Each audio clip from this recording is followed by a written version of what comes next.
Halo teman-teman, kali ini kita dari kelompok 1 mau ngebahas nih tentang pemimpin dan manajer. Sebelum lebih jauh, gimana kalau kita bahas pengertiannya terlebih dahulu? Coba deh kamu Yuri, apa sih pengertian pemimpin itu?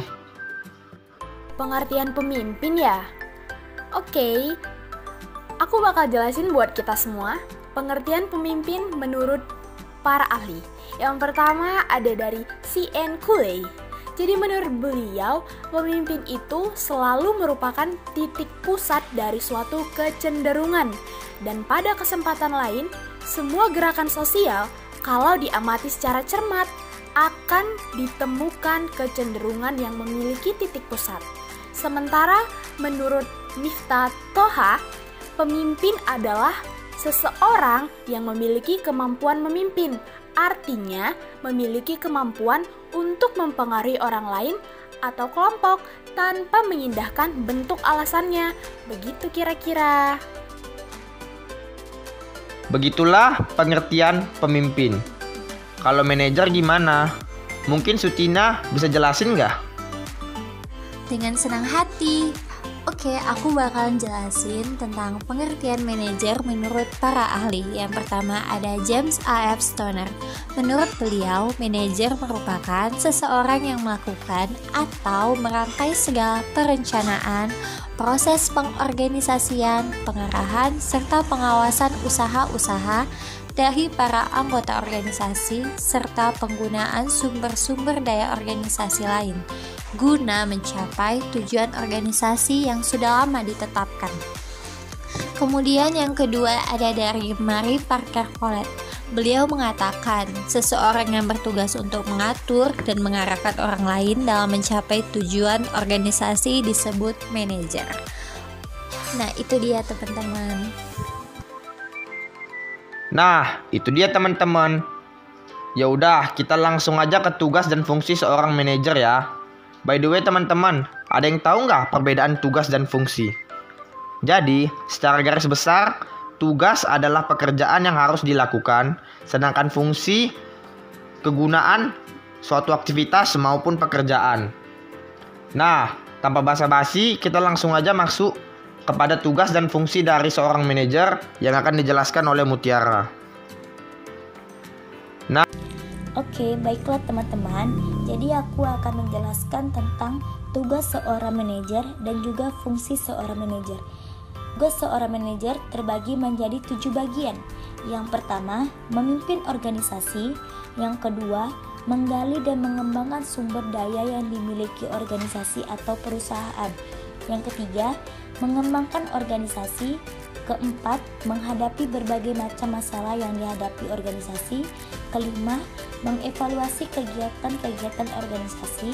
Keenam, meningkatkan rasa tanggung jawab. Dan ketujuh yang terakhir yaitu mengatur dan mengendalikan organisasi. Selanjutnya kita akan membahas tentang fungsi seorang manajer. Nah, apa itu fungsi seorang manajer? Fungsi seorang manajer ini terdapat menjadi 4 bagian. Yang pertama planning, organizing, actuating, dan controlling. Yang pertama planning. Apa itu planning? Planning adalah kegiatan menyusun rencana, tujuan, kebijakan, prosedur, budget, dan program perusahaan. Yang kedua organizing, yaitu menciptakan struktur dengan bagian-bagian yang terintegrasi sehingga hubungan antara bagian dapat menyatu.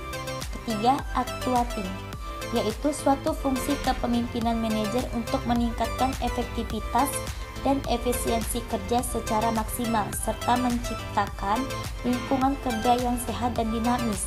Yang keempat, yang terakhir, controlling, yaitu kegiatan untuk menilai dan mengendalikan jalannya kegiatan agar mencapai tujuan. Nah, jadi itu teman-teman. Nah, itu dia penjelasan tentang fungsi dan tugas seorang manajer. Tapi dari kita banyak yang salah persepsi pemimpin sama aja tugasnya kayak manajer. Emang benar ya sama? Oh, jelas beda dong. Nih, biar aku jelasin.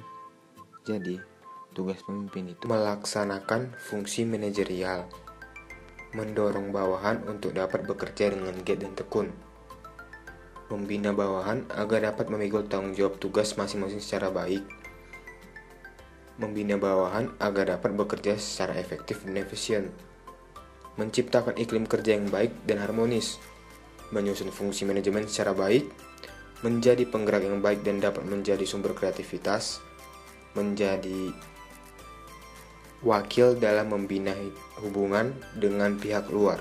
Sedangkan fungsi pemimpin itu memberikan kerangka pokok yang jelas yang dapat dijadikan pegangan oleh anggotanya, mengawasi, mengendalikan, dan menyalurkan perilaku anggotanya yang dipimpin, bertindak sebagai wakil kelompok dalam berhubungan dengan dunia luar.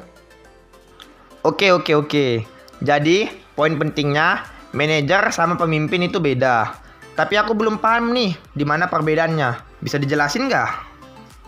Jadi, Obed belum paham nih perbedaan antara manajer dengan pemimpin. Oke, Aura kasih tahu ya.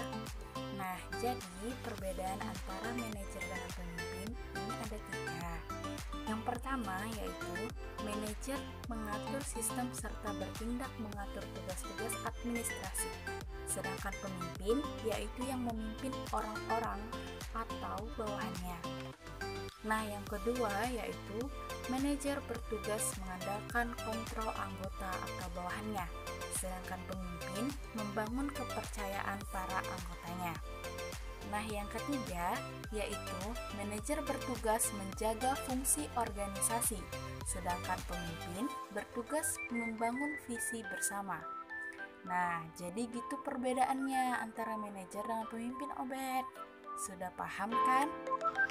Dari penjelasan kalian, saya dapat menyimpulkan bahwa kebanyakan orang itu menilai manajer dan pemimpin itu sama. Tetapi sesungguhnya pemimpin dan manajer itu berbeda. Seorang pemimpin memiliki fungsi dasar adalah mengarahkan dan menggerakkan seluruh bawahan untuk bergerak pada arah yang sama, yaitu tujuan. Namun, fungsi seorang manajer adalah manajemen, yaitu kegiatan-kegiatan seputar perencanaan, pengorganisasian, penempatan staf, pengarahan, dan controlling.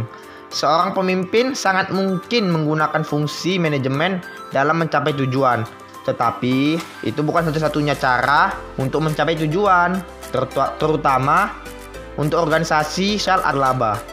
Ternyata memiliki kemampuan manajemen yang baik tidak selalu dapat mencapai kesuksesan.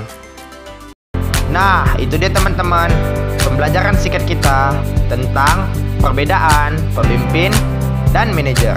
Sebelumnya nih, kami mohon maaf bila ada salah dan tidak sempurna, karena kesempurnaan hanyalah milik Tuhan saja. Terima kasih kepada semua orang yang telah menonton ini sampai akhir. Dan sampai jumpa di lain waktu ya.